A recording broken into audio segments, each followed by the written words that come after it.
deltog Georg ved nordiske juniormesterskaber i Reykjavik og løftede 72 i 2 gange.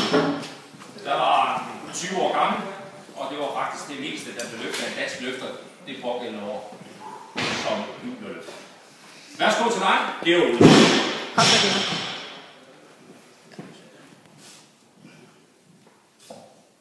Kom så. Kom så. Ja. Ned.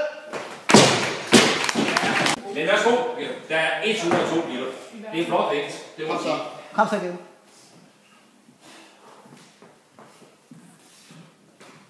Luft den helt svært. Kom så. Ja. Hold den. Ned. Ej, hvor er det flot. Jeg fortæller lidt om, hvor godt et resultat det var på daværende tidspunkt. Der trak Georg 145 og et stykke 180 på daværende tidspunkt. Og det var jo næsten en dreng dengang, før han var 23 år gammel. Det var ret lidt på det. Okay. Sådan!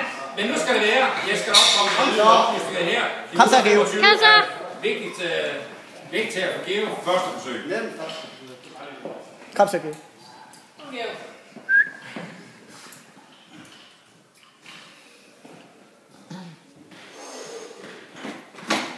Ja. Kom så. Ned. Georg Olesen, anden forsøg. Op 611,5. Ligesom før. Kom så, Georg. Kom så. Giv til. Kom så. Ja. Tryk til. Kom nu! Ja!